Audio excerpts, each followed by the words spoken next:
Hola chicos, bienvenidos. Aquí estamos de nuevo en Canal Biología, en esta ocasión para desarrollar el tema de la fase luminosa de la fotosíntesis. ¿De acuerdo? Bien, recordaos que todos estos temas los podéis encontrar en la web www.canalbiología.com. Y bueno, pues nada, pues vamos con la primera imagen que nos va, bueno, ya sabéis, una serie de imágenes nos acompañan para poder entender mejor este vídeo, ¿de acuerdo? Bien, entonces vamos con la fase luminosa de la fotosíntesis, y en ella vamos a diferenciar diferentes situaciones, diferentes procesos que tienen lugar durante esta fase. El primero de ellos, que vamos a explicar, que tenéis ya ahí en pantalla, es la transferencia de electrones que se produce desde el agua hasta el NADP+, ¿de acuerdo? Lo que sería un flujo electrónico acíclico, como veremos después qué es su significado. Vamos a ver. Partimos de que el agua tiene un potencial de reducción de 0,8 voltios positivos y que el NADP+ tiene un potencial de menos 0,3 voltios. ¿Esto qué significa? Significa que al tener el agua un potencial redox más alto, lo que va a ocurrir es que de una manera espontánea nunca se va a producir un paso de electrones, de tal manera que para que un paso de electrones desde el agua al NADP+.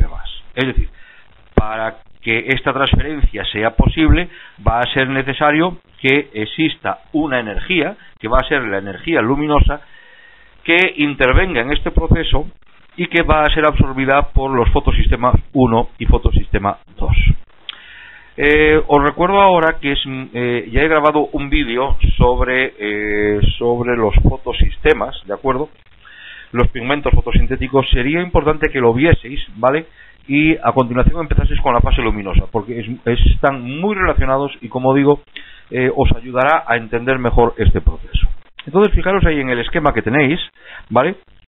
En la pantalla, y vamos a ver qué es lo que ocurre, cómo se produce ese paso de electrones. Mirad, cada fotón que es absorbido por el fotosistema 1 da lugar a una transferencia de energía a través de del complejo antena. Acordaos de lo que era el complejo antena, que era el conjunto de moléculas que eran capaces de transferir la energía del fotón del centro de reacción, ¿vale? Acordaos de esto, y ya digo, volver de nuevo o recurrir al vídeo que grabé sobre los pigmentos fotosintéticos, ¿vale? Entonces, como digo, cada fotón que absorbido por el fotosistema 1, da lugar a una transferencia de energía a través del complejo antena hasta el P700, ¿de acuerdo?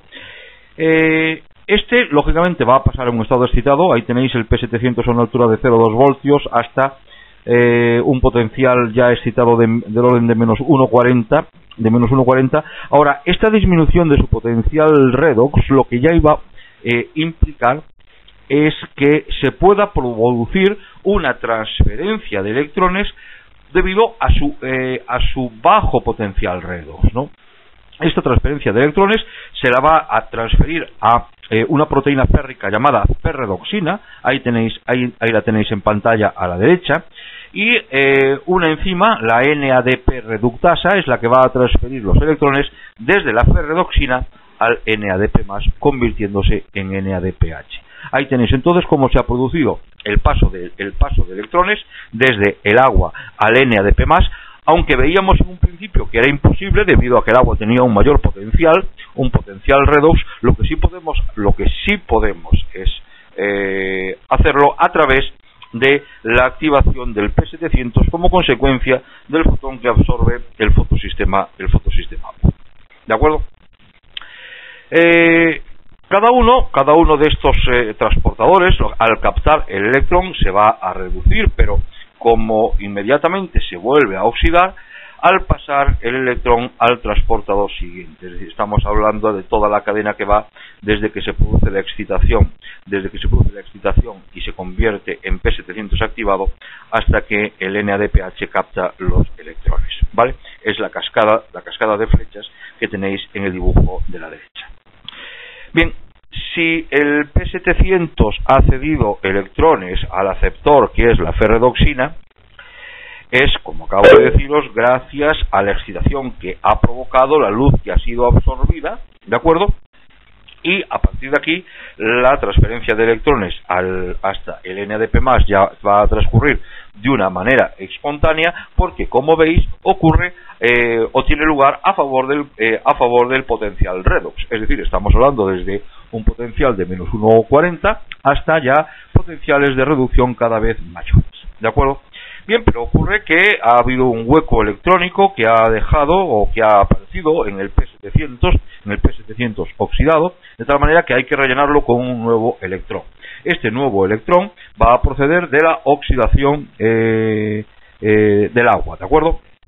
Esta transferencia no va a ser directa, sino que va a ocurrir a través del fotosistema 2, que es justo lo que tenéis a la izquierda de lo que os acabo de comentar, ahora, ¿de acuerdo? Ocurre a través del fotosistema 2, ¿vale? Y de una cadena de transportadores. Muy bien.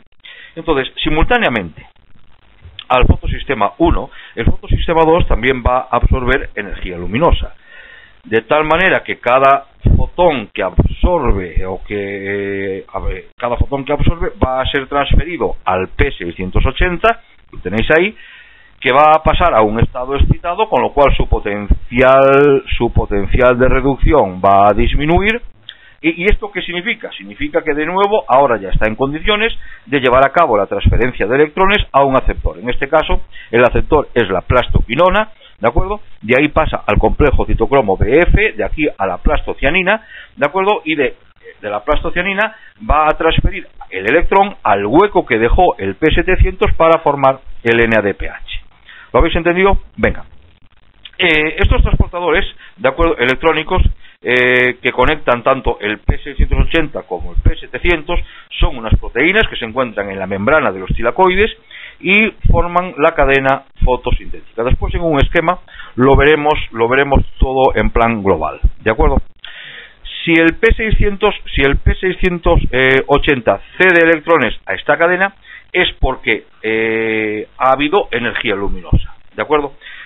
Sin embargo, la transferencia de electrones a través de la cadena fotosintética va a ocurrir siempre a favor de potenciales de reducción, al mismo tiempo que se está liberando energía que va a estar acoplada a la formación del ATP mediante la fosforilación. Y como digo, esto todo lo veremos después en un esquema. Bien, pero si antes quedaba un hueco en el P700, ahora va a quedar un hueco en el P680, ¿no? Entonces, el hueco ahora que queda en el P680, que se ha oxidado, tiene que ser rellenado, y en este caso por electrones que proceden de la oxidación de una molécula de agua, ¿vale? Y esta oxidación, ¿cómo ocurre? Bueno, pues esta oxidación ocurre por, o es inducida por la luz, ¿de acuerdo? Y en ella se libera... digo que la oxidación es inducida por la luz, en ella se libera oxígeno, y todo esto ocurre en la superficie interna de la membrana de los tilacoides, y esto se conoce como fotólisis del agua, ¿vale? ¿Está entendido? En un principio se pensaba que el oxígeno que se liberaba en la fotosíntesis procedía del anhídrido carbónico, ¿vale? Se pudo demostrar, ¿vale?, que procede del agua, ¿vale? ¿Lo habéis entendido? Muy bien. Entonces, los electrones procedentes de la oxidación del agua no van a pasar directamente al P680, sino que esta transferencia va a tener lugar a través de una serie o un complejo enzimático, ¿de acuerdo? Bien, en este momento entonces los protones se van a acumular en el espacio tilacoidal, y los átomos de oxígeno se van a combinar formando moléculas de agua que van a salir del cloroplasto y se incorporarán a la atmósfera. Por cada molécula de agua que se oxida, se van a producir un flujo de 2 electrones que van a ser necesarios para llevar a cabo la reducción del NADP más a NADPH. Para que este flujo transcurra va a ser necesaria la absorción de 4 fotones. 2 serán absorbidos por el fotosistema 1 y otros 2 serán absorbidos por el fotosistema 2. ¿De acuerdo? De esta forma, para que se lleve a cabo, o por tanto durante la fase luminosa, se va a producir un flujo electrónico de 2 electrones desde el agua hasta el NADP+, que se va a reducir a NADPH, y todo esto es lo que se conoce como flujo electrónico acíclico, que os decía al principio, ¿de acuerdo? Y la ecuación es la que tenéis ahí delante, donde el agua, pues gracias al agua se produce la transferencia, la transferencia de electrones desde el agua al NADP+ para convertirse en NADPH. Y digo que se llama flujo electrónico acíclico porque ocurre en sentido contrario al que tiene lugar en la cadena respiratoria. Recordar que en la cadena respiratoria los electrones fluyan siempre de una manera espontánea desde el NADH o el FADH2, que tenían un potencial redox negativo, hasta el oxígeno con un potencial redox positivo, y que llevaba también, o que consigo, la reducción del agua. Vale, esto entonces en cuanto a la transferencia de electrones desde el agua al NADP+. Otra situación que vamos a tener, al igual que ocurría en la cadena respiratoria, es la transferencia de electrones a través de la cadena fotosintética, ¿vale? Induciendo la fosforilación del ADP al ATP. Lo que es la fotofosforilación. Ahí tenéis un esquema, como os decía, global, donde se encuentra todo lo que os acabo de comentar. Desde que el agua pierde los electrones que van al fotosistema 2, si os fijáis en la imagen a la izquierda, cómo se produce la transferencia ahora de los electrones debido a que ha disminuido su potencial redox, cómo se produce la transferencia de electrones del fotosistema 2 al fotosistema 1, y cómo, de nuevo, el fotosistema 1 es capaz de liberar o de transferir esos 2 electrones para que el NADP+ se pueda transformar en NADPH. Vale, ahí tenéis todo el proceso que os acabo de decir. Lo que sí que se ha podido comprobar es que la energía liberada durante la cadena fotosintética va a provocar un bombeo de electrones, una entrada de electrones desde el estroma hacia el interior del tilacoide. Ahí tenéis reflejado cómo se produce la entrada de electrones a nivel del complejo citocromo BF, ¿vale? Como consecuencia de esto, y también debido a los protones que se habían liberado en la fotólisis del agua, ahí tenéis todo lo que es el interior completamente lleno en el interior del tilacoide, completamente lleno de protones, ¿vale? Que proceden, por un lado, de la energía que se libera, y por otro lado, de la fotólisis del agua, ¿vale? Todo esto lo que provoca es que la concentración de protones es mayor en el interior del tilacoide que en el estroma, ¿de acuerdo? Lógico. Es decir, existe un gradiente de pH donde de tal manera que entre el interior del tilacoide, donde el pH es 5, y el estroma, donde el pH es 8. Fijaos que estoy diciendo que hay un gradiente de pH, ¿vale? Pero entre el tilacoide y el estroma, pero lo que no se produce es un gradiente electrónico, ya que la entrada de protones en el tilacoide también va acompañada de la entrada de cloruros, con lo cual el gradiente electrónico desaparece. Hay gradiente de pH, pero no gradiente electrónico, ¿vale?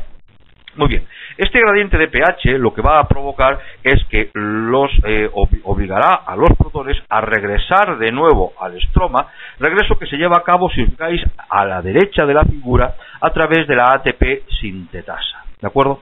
La energía que se libera en el retorno en la vuelta de los protones va a quedar almacenada en forma de ATP. Ahí veis cómo a partir se produce la fosforilación del ADP formándose ATP, proceso que ocurre en la esfera de estos complejos, ¿de acuerdo? Que se encuentran orientados hacia el estroma, ¿vale? La reacción global, por lo tanto, es la que os ponía antes, donde se produce a partir del agua, en presencia de la luz, es capaz de formarse, por un lado, ATP, y por otro lado el poder reductor, el NADPH. ¿De acuerdo? ¿Está entendido? Bien. Y para terminar este tema, deciros también que y ahí tenéis el esquema de lo que os voy a comentar ahora, que se puede producir un flujo electrónico cuya única finalidad sea la producción de ATP. Es decir, existe otra forma para los electrones que salen del P700, y se llama flujo electrónico cíclico, y consiste en que los electrones, en lugar de ser transferidos al NADP+, volverán de nuevo al P700. Ahí tenéis el esquema. Es decir, no hay ahora no van a ser transferidos al NADP+, para formar el poder reductor, sino que regresan al P700. Esto se debe a que la ferredoxina los transfiere a la plastoquinona, de donde van a pasar al complejo citocroma BF, plastocianina, y de nuevo al P700. La energía que se libera a lo largo de todo este flujo de electrones, ¿vale?, también va a ir encaminado a formar a la síntesis de ATP. De ahí el esquema, como que os decía al principio, que se produce un flujo electrónico cuya única finalidad es la de producir ATP. ¿De acuerdo? En este flujo, como veis, no va a intervenir el fotosistema 2, no va a intervenir el agua, por lo tanto no hay liberación de oxígeno, tampoco se va a formar poder reductor y su única finalidad es la síntesis de ATP. ¿De acuerdo? Esto será necesario siempre que pretendamos asegurar un aporte energético en la fase oscura, que será lo que veamos en otro vídeo, ¿vale?, en la cual hay un mayor consumo de ATP en comparación con el de poder reductor. ¿De acuerdo? Por último deciros que cuando se tiene lugar este flujo cíclico, pues el acíclico evidentemente se va a detener. ¿Vale? ¿Lo habéis entendido? Bien, pues este es entonces el vídeo de la fase luminosa. Espero que lo hayáis entendido. Si tenéis alguna duda me la comentáis, ¿vale? Y no os olvidéis de volver a ver el vídeo anterior, el vídeo de los fotosistemas, tanto 1 como 2, pigmentos fotosintéticos, porque os ayudará a entenderlo mejor. Gracias por estar ahí y gracias por ver los vídeos.